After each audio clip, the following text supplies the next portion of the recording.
बिस्मिल्लाहिर्रहमानिर्रहीम। Advance farming technique की तरफ से तमाम दोस्तों को अस्सलाम वालेकुम। तो ये आजकल बहुत ज़्यादा अक्सर सवालात और मैसेज आ रहे हैं कि गंदम को गोब की हालत में कौन कौन सी खादें देनी हैं।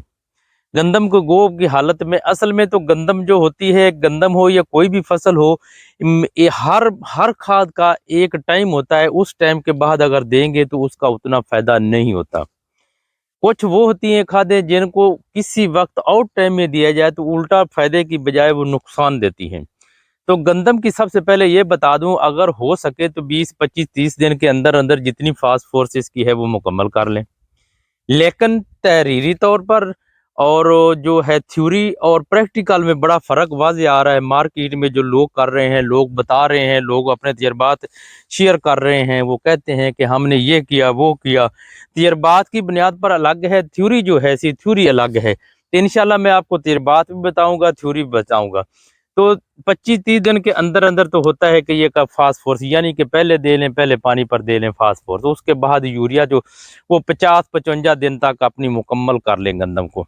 इसके बाद 70-75 दिन जब आता है, वो होता है गोब की हालत में। गोब होता है, अभी तक सिट्टा नहीं निकला होता, यानी कि सिट्टा शुरू हो रहा होता है, पत्ते के अंदर होता है, पता नहीं चलता, जिसको कहते हैं हम गोब की हालत में। गोब की हालत में जब आ जाए तो उस वक्त इसको क्या चीज़ होती है, क्योंकि पौधे ने अपना फैसला कर चुका है इससे पहले पहले के पौधे ने क्या करना है। उसकी जो फास्फोरस थी, डीएपी थी, उसने जड़ें बनानी थी, उसने पौधे का स्ट्रक्चर बनाना था, उसने टिलरिंग करानी थी, वो होगी। उसके बाद यूरिया था, यूरिया की कमी की उसकी मुकम्मल होगी, और उसने बढ़ोतरी करनी थी, वो होगी। उसके बाद क्या है, अब आ गया हम रिजल्ट पे पहुंचना है। जो सबसे अक्सर है, जो कहते हैं दोस्तों के आपने अमोनियम नाइट्रेट वो दी है, बहुत अच्छे रिजल्ट आए हैं, बहुत ज़्यादा उसकी एवरेज मिली है, दाने की भराई अच्छी हुई है, वो हुई है।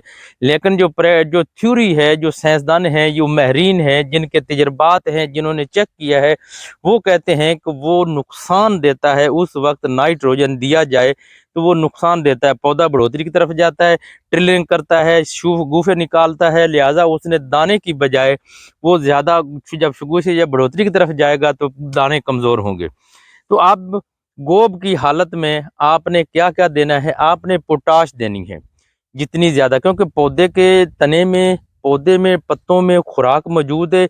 उस वक्त उसको सिर्फ और सिर्फ दाने को एक खुराक देनी होती है, दाने की भराई होती है। दाने की भराई के लिए पूरा पौधा जोर लगा रहा होता है कि हम दाने को भराई कर दें, इसमें जो खुराक हमारे अंदर है हम पौधे को, दाने को शिफ्ट कर दें। लिहाजा वो स्लो स्पीड में शिफ्ट कर रहा होता है। जब हम पोटाश देंगे तो वो तेजी से पकड़ कर वो दाने की तरफ लेकर जाएगा, जहां से पौधे को जरूरत होगी।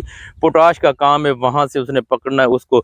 उस वक्त जरूरत सिर्फ एक ही चीज की है कि दाने की भराई और सिट्टे की लंबाई। उसमें से क्या होता है, पोटाश दें, अमीनो एसिड का स्प्रे करें, और ऊपर भी पोटाश का स्प्रे करें। दो करें, लाजमन दो करें।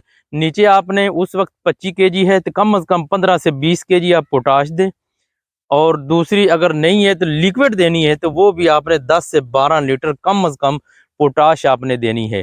तो ये पौधे की जो भराई आप ये भी कर लें और नाइट्रेट भी दे लें, तो यूरिया भी दे लें, दोनों का वजन का कर लें, दानों को निकाल कर उसका वजन निकाल कर पता कर लें कि किस में सबसे ज़्यादा अच्छी एवरेज आई है।